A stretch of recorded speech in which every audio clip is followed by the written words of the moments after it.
Este campesino que quisieron desterrar de su tierra, pero su fe sembró un milagro, lo querían arrancar de la tierra que amaba, expulsarlo sin razón ni justicia. Pero don Elías, con su fe inquebrantable y sus semillas de esperanza, sembró algo más que cultivos. Sembró un milagro que cambiaría su destino y el de toda la comunidad. Don Elías vivía en una casita de adobe, al pie de las montañas, rodeado de campos que él mismo había sembrado durante décadas. Su rostro estaba surcado por arrugas profundas, como los surcos que trazaba en la tierra cada mañana. Se levantaba antes del alba, encendía una vela frente a una imagen de San Isidro Labrador, y salía con su sombrero de paja y su bastón de guadua. No tenía más compañía que su gallina vieja, su burro cojo y el murmullo del viento entre los árboles. La gente del pueblo lo respetaba, aunque algunos lo consideraban un loco por hablar con las plantas y bendecir cada semilla que enterraba. La tierra escucha, decía, pero hay que hablarle con fe. Su finca, aunque pequeña,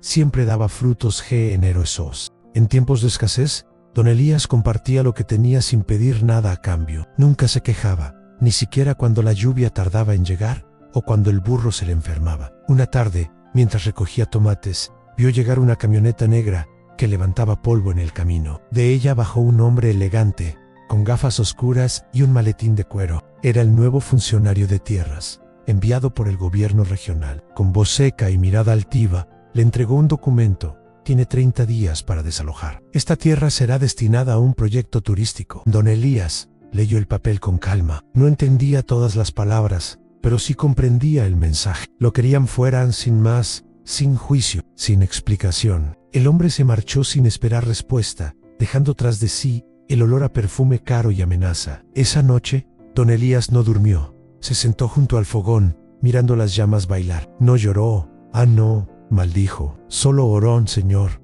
si esta tierra ya no me pertenece, que sea tu voluntad. Pero si aún hay propósito en ella, muéstramelo. O al amanecer, don Elías salió con su saco de semillas.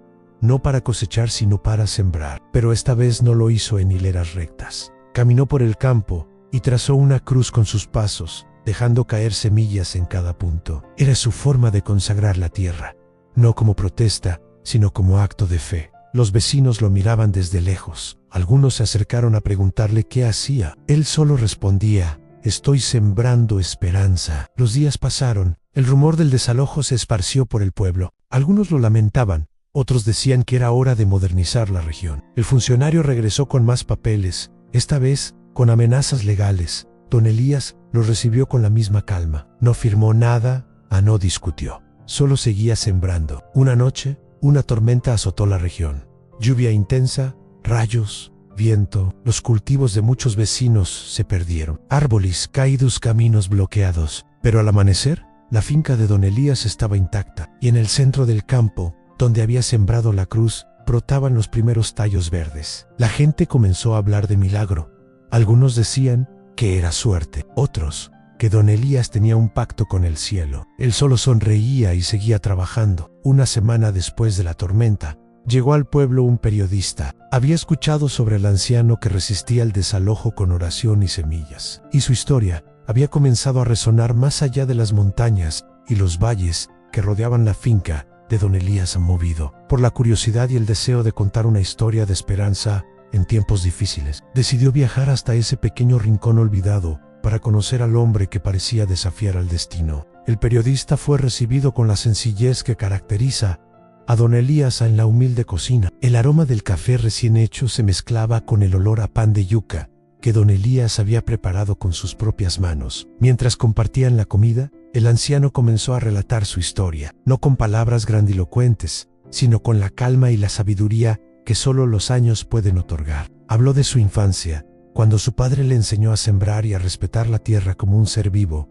un maestro silencioso que habla a quienes saben escuchar. Contó cómo aprendió a esperar, a ser paciente con el tiempo y con la naturaleza, entendiendo que cada semilla lleva en sí misma la promesa de un futuro incierto, pero lleno de posibilidades. No mencionó el desalojo ni las amenazas que había recibido. Para él, esas eran pruebas pasajeras, que no merecían su atención ni su enojo. El periodista, fascinado por la serenidad y la fe del campesino, tomó fotos que capturaban no solo su rostro arrugado y sus manos curtidas, sino también la esencia de un hombre que parecía fundirse con la tierra misma. Grabó uvas, sus palabras llenas de humildad y esperanza, y escribió un artículo titulado El sembrador de la esperanza. El texto fue publicado en un medio local, pero pronto se viralizó en redes sociales, tocando el corazón de miles de personas que encontraron en la historia de Don Elías un faro de luz en medio de la oscuridad. La finca comenzó a recibir visitantes de otras regiones. Algunos llegaban con ofrendas en semillas, flores, alimento. Otros, con preguntas y deseos de aprender el arte de sembrar con fe. Don Elías los recibía a todos con la misma humildad, compartiendo consejos y relatos, sin perder nunca la calma ni la sencillez que lo definían. Mientras tanto, el funcionario encargado del desalojo, al ver la creciente atención mediática, intentó acelerar el proceso legal para no perder el control de la situación. Sin embargo, la presión pública y la vigilancia de investigadores independientes comenzaron a revelar irregularidades en los documentos del proyecto turístico. Se descubrió que había corrupción, permisos falsificados y acuerdos ocultos que beneficiaban a unos pocos a costa del bienestar de la comunidad. Don Elías, lejos de celebrar la caída del funcionario, mantuvo su actitud serena y agradecida. La verdad siempre florece, como el maíz en buena tierra, repetía con una sonrisa tranquila. Para él, la justicia no era una batalla que se ganaba con gritos o confrontaciones, sino un fruto que se cosecha con paciencia,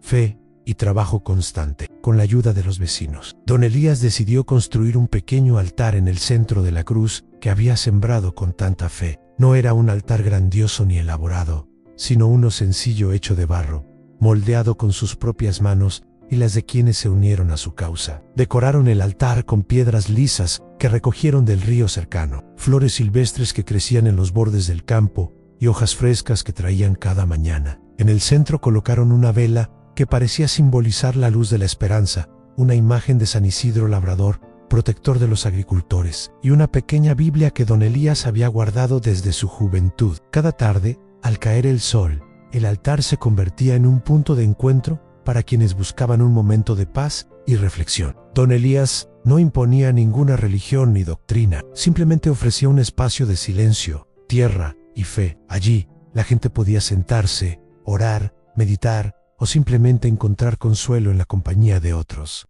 El lugar se transformó en un refugio para aquellos que habían perdido algo importante, un ser querido, un trabajo o incluso la esperanza misma. Los niños del pueblo, atraídos por la calidez del lugar y la figura amable de Don Elías, comenzaron a visitarlo con frecuencia. Le ayudaban a regar las plantas que rodeaban el altar, a recoger frutos maduros de los árboles y a limpiar el espacio con esmero. Don Elías les contaba historias antiguas sobre la tierra, sobre cómo cada semilla lleva dentro un milagro esperando florecer, y sobre la importancia de cuidar no solo el suelo, sino también el corazón. Un día, una mujer joven llegó al altar llorando desconsoladamente. Había sido desalojada de su casa por el mismo funcionario que intentaba quitarle la tierra a Don Elías. La mujer, con la voz quebrada, relató su historia de pérdida y desesperanza. Don Elías la escuchó con atención, le ofreció comida caliente y un lugar donde descansar. Le permitió quedarse en una pequeña cabaña que él mismo había construido años atrás para momentos de necesidad. La noticia se difundió rápidamente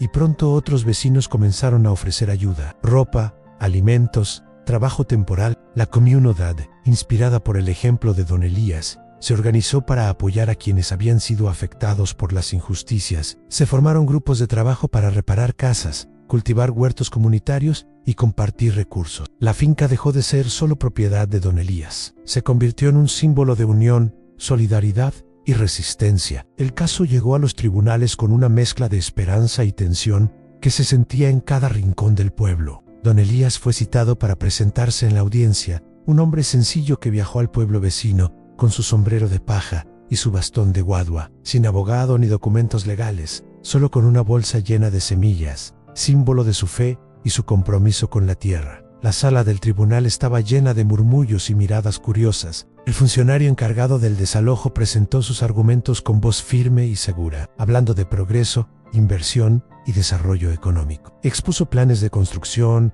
hoteles y centros turísticos que, según él, traerían prosperidad a la región. Sin embargo, sus palabras sonaban vacías para muchos, como si ignoraran el valor real de la tierra y la vida que en ella se cultivaba. Cuando Don Elías pidió la palabra, el silencio se apoderó del lugar. Con dificultad, se levantó y mirando al juez a los ojos, habló con una voz serena pero llena de convicción. No tengo títulos ni papeles que avalen esta tierra. Solo tengo el amor y el cuidado que le he dado durante toda mi vida. Si me la quitan, no me llevaré nada material, pero si me la dejan, seguiré sembrando esperanza para mi familia y mi comunidad. En sus palabras resonaron con fuerza, tocando el corazón de quienes escuchaban. El juez, un hombre acostumbrado a los tecnicismos legales, pidió silencio para revisar los documentos presentados. Tras un análisis minucioso, descubrió inconsistencias e irregularidades en los permisos del proyecto turístico. Se revelaron documentos falsificados y acuerdos ocultos que beneficiaban a unos pocos a costa del bienestar colectivo. Ante estas evidencias, el juez suspendió al funcionario y cerró el caso, devolviendo la tranquilidad y la justicia al pueblo. Don Elías, sin hacer alarde, regresó a su tierra en medio de aplausos y muestras de cariño. No pronunció palabra alguna, simplemente se quitó el sombrero y alzó la mirada hacia el cielo, agradecido por la victoria silenciosa. Este juicio no solo representó la defensa de una parcela de tierra, sino la reafirmación de valores como la justicia, la fe y la perseverancia. Fue un momento decisivo que fortaleció el espíritu de la comunidad y consolidó a Don Elías como un símbolo de resistencia pacífica y esperanza viva. Pasaron los meses. La finca floreció como nunca. Maíz, yuca, frijol, flores. El altar de barro seguía encendido. La gente seguía llegando, algunos por curiosidad, otros por necesidad. Todos se llevaban algo: alimento, consuelo, fe. Don Elías envejecía. Sus pasos eran más lentos, su voz más suave, pero su mirada seguía firme. Una tarde, mientras regaba las plantas, se sentó bajo el árbol grande y cerró los ojos. No volvió a despertar. El pueblo entero lo despidió. Lo enterraron junto al altar, bajo una cruz de madera. En su tumba, alguien escribió: «Aquí descansa el sembrador de la esperanza». La finca se convirtió en un centro comunitario. Los niños aprendían a sembrar. Los adultos compartían cosechas. La cruz sembrada seguía brotando cada año, como si Don Elías aún estuviera allí. Y así, la fe de un anciano campesino venció la injusticia, transformó una comunidad y dejó una cosecha eterna.